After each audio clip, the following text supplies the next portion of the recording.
Olá, está no ar então Unifra Entrevista, trabalhando com a temática hoje sobre violência e urbanidade. E para conversar um pouquinho conosco, temos um professor aqui da casa, professor Carlos Décimo, que é docente então no curso de Psicologia e coordenador do Programa de Atenção Integrada em Psicologia. Professor, um prazer que o senhor esteja conosco. Né? Iniciamos então o nosso bate-papo já, né, com esse tema tão polêmico, mas tão presente então no contexto social e tão complexo, né, na verdade, Sim. da gente estar dialogando. Eu queria já que o senhor esclarecesse para o nosso espectador, eu acho, no primeiro momento assim da nossa conversa, as origens desse termo, o que é violência, quais são as origens, né, que tipos de violência a gente está suscetível, digamos assim. Né? Bem, inicialmente eu gostaria de agradecer a oportunidade de poder falar aqui no programa sobre um tema que é tão atual e relevante para o nosso dia a dia. E falando em violência, eu gostaria de estabelecer assim, um paralelo, ou falar um pouco sobre a questão da agressividade.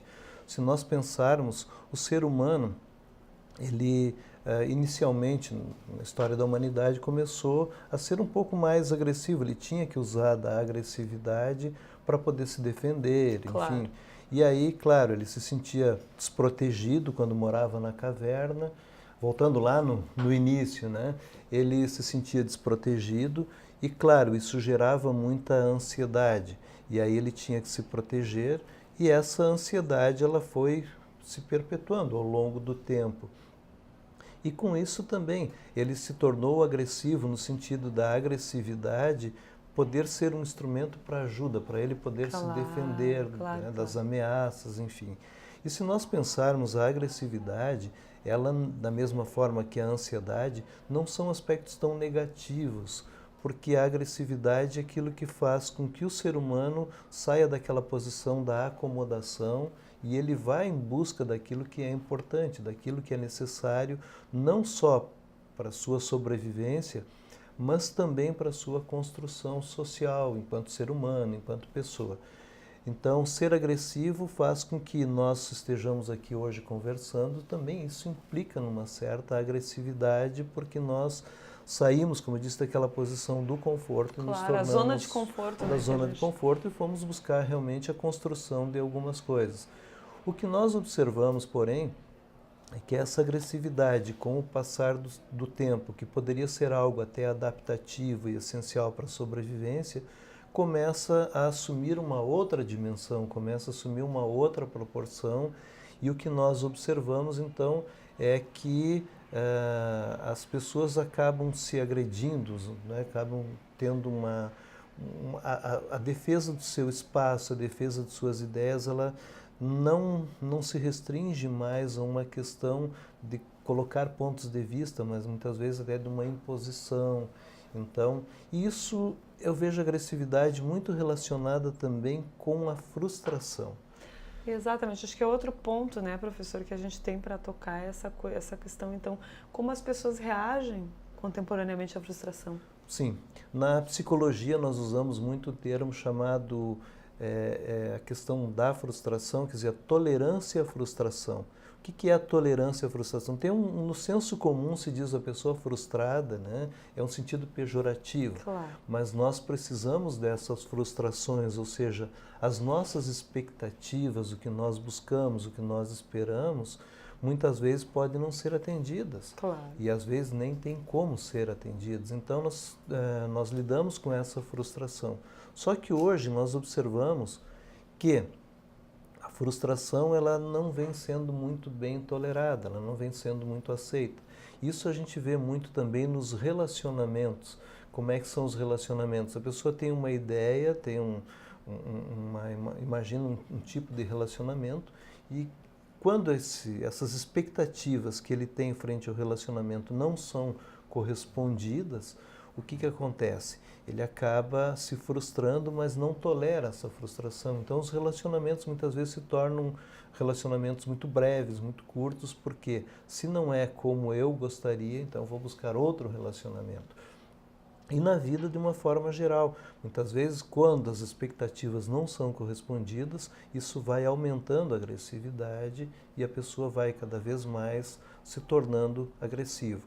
Então, claro, tem algumas expectativas com relação aos outros, com relação à sociedade, com relação ao mundo, e à medida em que não se corresponde a isso, há uma tendência, claro, de que a agressividade aumente também, né? Claro. De forma significativa. Sim, e nesse sentido, então, a violência, ela toma, assim, diversas facetas, eu acho, né, professor? Que eu queria, assim, que o senhor explicasse um pouco para o público essa questão dos tipos de violência que a gente está à mercê mesmo atualmente, né? Contra a mulher, contra, enfim, se isso, né? É, claro que quando eu falei que a frustração, a não tolerância à frustração gera uma agressividade, gera uma violência, mas a gente tem que pensar que a violência ela tem uma origem multifatorial, são vários fatores. Existem fatores pessoais, e aí com relação à questão pessoal, nós pensaríamos tem questões patológicas, enfim, tem questões mais voltada a uma questão mais de fundo emocional, psicológico, que a gente diríamos seria uma questão mais da patologia. Depois nós temos outras questões da subjetividade, tem pessoas que são, por natureza, um pouco mais agressivos, enfim, e tem também a questão social, a questão cultural, e se nós formos observar, nós vivemos numa sociedade onde a cultura é muito em cima da agressividade. Quer dizer, se a gente pegar um exemplo aqui no Rio Grande do Sul, a gente ouve muito falar que o gaúcho é macho, né? Só que esse macho, muitas vezes, algumas vezes, também não é considerado como a questão do macho na questão do macho ser humano, que cuida, que protege os seus filhos, a sua família, enfim. Mas é um macho naquele que não leva o desaforo para casa, é aquele que não tolera nada, que ele é agressivo, que ele tem que ser agressivo. E também aí entra também a questão do papel da mídia também, né? Exato. Que muitas vezes, claro que a mídia tem um papel importantíssimo na divulgação da notícia, enfim, mas muitas vezes também é divulgada a questão de que há uma expectativa também com relação ao que a reação da pessoa diante dos fatos, diante das situações como elas ocorrem, né? Então, como é que eu poderia dizer? A questão da mídia, ela divulga o fato, mas também às vezes a maneira como é divulgada também pode, né, levar a uma questão. Só que, claro, a gente também não pode dizer que tudo é culpa da mídia, como eu disse, a origem ela é multifatorial. Até porque se a gente nós formos observar, a gente vai ver que tem programas que trabalham a questão da violência e tem uma audiência bastante alta. Porque as pessoas também, não vou dizer que elas gostem, mas isso talvez vá também ao encontro das angústias, das ansiedades, das expectativas deles, né, com relação à violência que existe no meio social. Claro. Dentro dessa questão que o senhor tocou, e exato do papel da mídia, a gente tem visto, inclusive, acho que muito na mídia local aqui, a repercussão de casos, crimes que são vistos pelo coletivo, que acontecem muitas vezes em espaços coletivos e que tomam determinada dimensão na mídia, e muitas vezes acabam por tendo uma interpretação equivocada no meio social, assim, das pessoas de uma forma geral, de quem presenciou, de quem se envolveu. Como é que o senhor vê, professor, essa relação então da mídia, de criar esse imaginário e de isso acabar repercutindo na coletividade, talvez de uma forma equivocada ou não? Queria que o senhor fizesse uma reflexão um pouquinho sobre isso. Sim. Bom, entrando na questão cultural e na questão até da educativa, nós formos observar também, a gente vai observar que a nossa cultura, muitas vezes, ela é voltada para a violência. Se a gente for pensar a questão por exemplo, na educação dos filhos, né? Quer dizer, a questão da palmada, pode dar uma palmada, que a palmada é educativa, nós temos que colocar, quer dizer, é difícil se ouvir falar no diálogo, na conversa, na compreensão, né?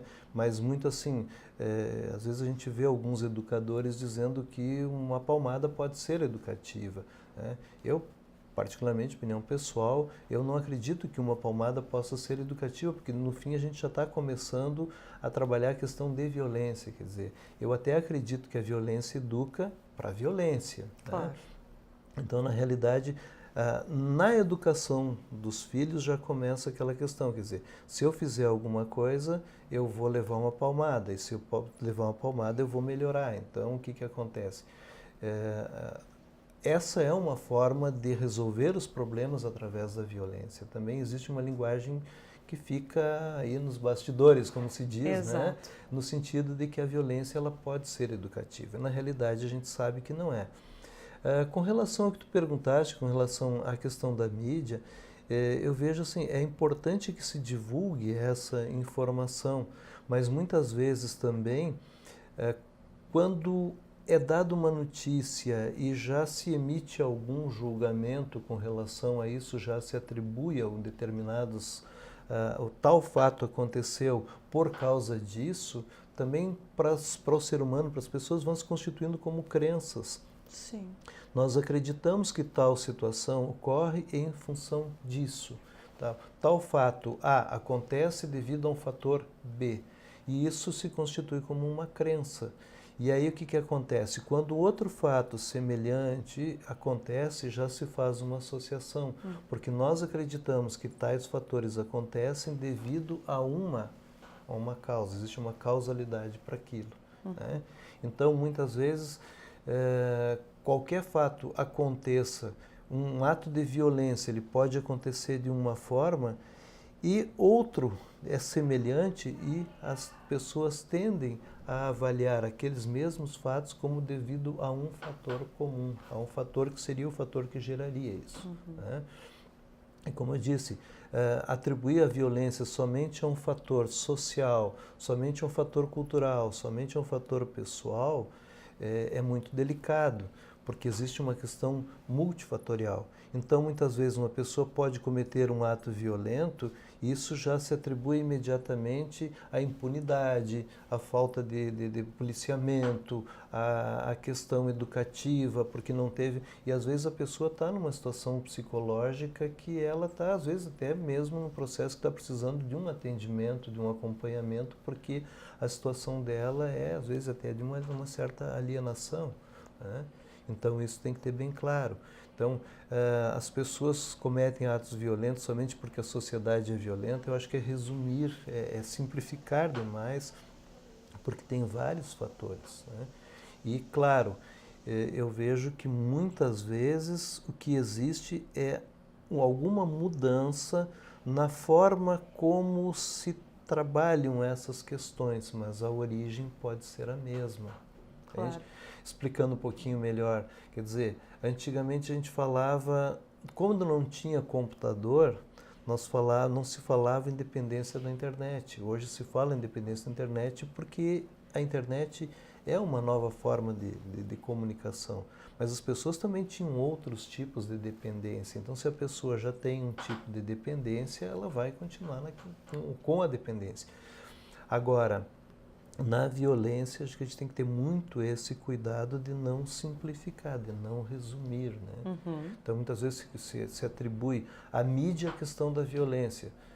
Não é só questão, a mídia é responsável, porque a mídia, como eu disse, ela divulga a informação. Eu acho que o problema começa quando ela começa a emitir, né, pareceres, julgamentos, enfim, nesse sentido, que aí tem que ter um pouco de cuidado, um pouco de cautela com relação a isso, né?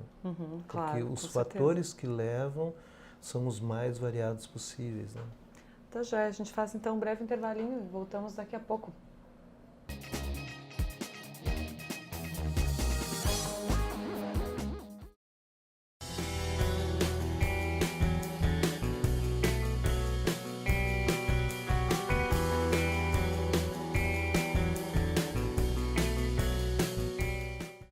Vem rever o teu povo, cá na beira do mar. A morena te espera pra sassaricar. Vem rever o teu povo, cá na beira do mar. A morena te espera pra sassaricar.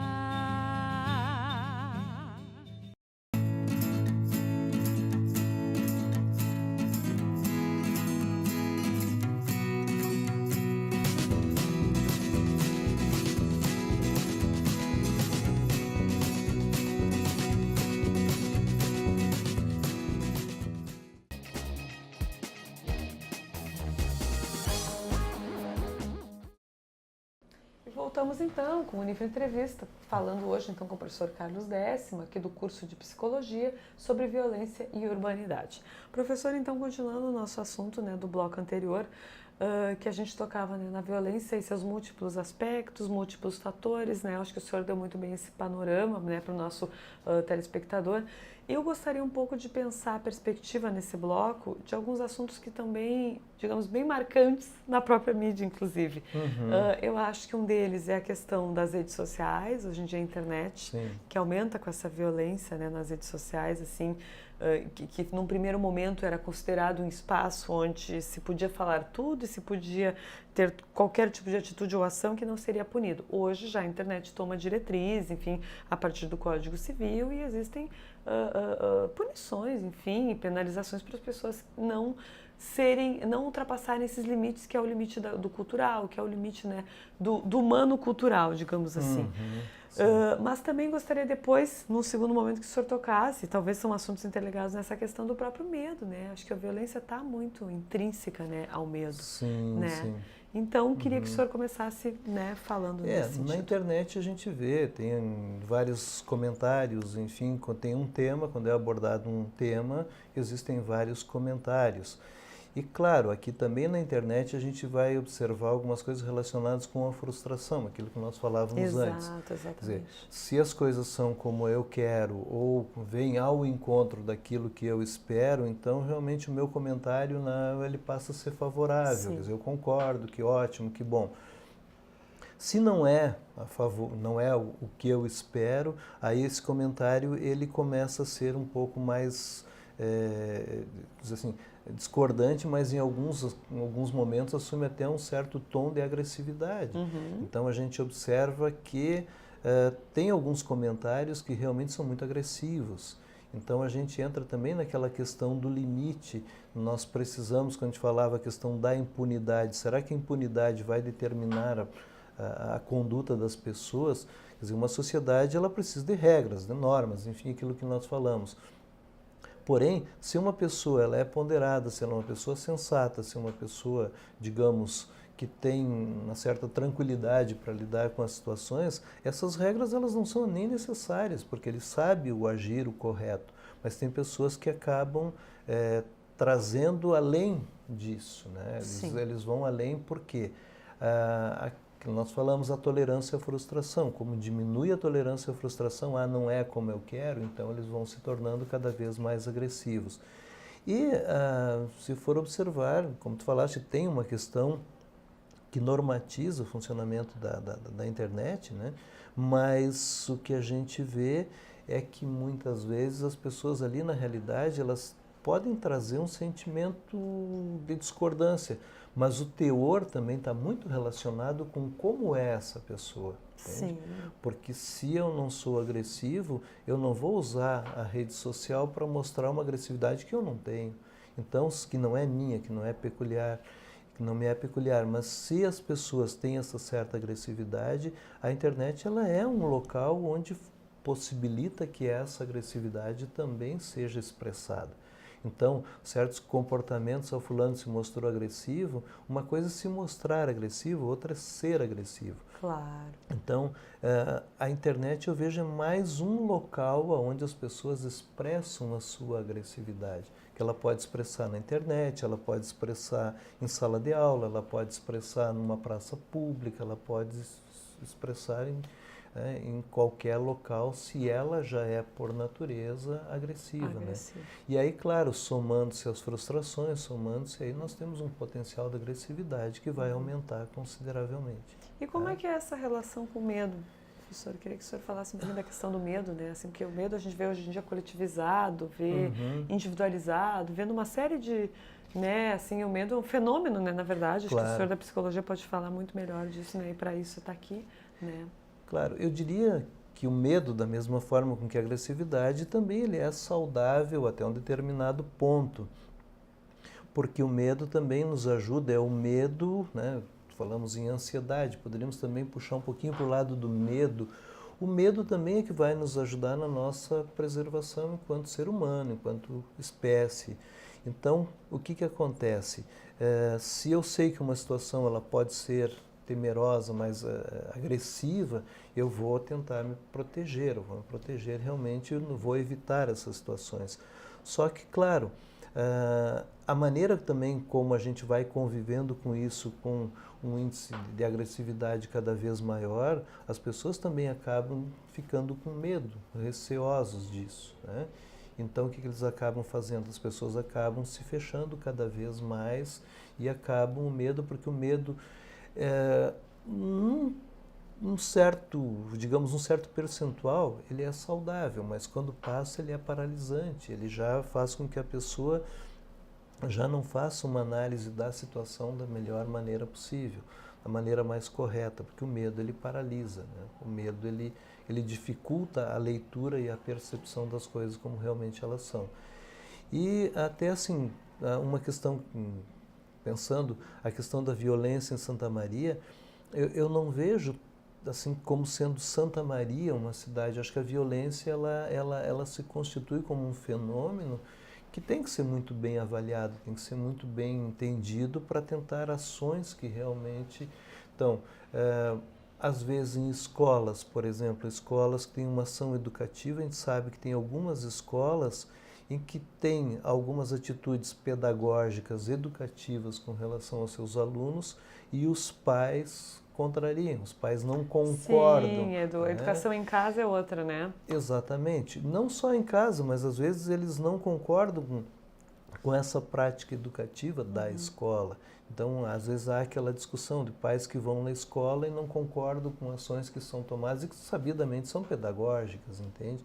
Então, isso também vai autorizando os filhos a fazerem o que bem entendem, né? Então, isso gera realmente essa impunidade. Então, se a gente for observar também Santa Maria, e até me permito dizer, eu vejo que é uma cidade que tem muitos jovens aqui. Sim. E claro, também faltam opções de lazer aqui em Santa Maria, falta parques, né? Tem as praças, a gente sabe que houve uma tentativa, aí estão né, investindo bastante em praças, enfim, mas nós carecemos muito de parques também, um local onde possibilitem a convivência, né? Aspectos culturais também, centros de cultura para discussão, enfim, tudo isso ajudaria a também melhorar. Trabalhar com a violência. Claro, né? sim. Tem alguns estudos que mostram, não poderia te afirmar exatamente, mas assim, jovens que vivem, que fazem atividades o dia inteiro na escola, né? Escolas em turno integral que ficam em atividades, ou escola que funciona um turno, outro turno aberto à comunidade, parece que diminuiu o índice de violência. Então, é uma questão que tem que ser pensada. Bom, acho que sobre essa pauta, né, da educação, a gente teria um outro programa, né? Uma pena que o nosso tempo é curto, professor, aqui. Eu queria agradecer, né? Vou ter que ir agradecendo a sua participação e vamos pensar uma perspectiva, porque trabalhar a educação, acho que sim, acho que essa conexão é super importante, né? Mas hoje ficamos por aqui, então muito obrigada pela sua participação. Eu agradeço pela oportunidade. Voltamos então na próxima semana com mais um Unifra Entrevista. Até lá.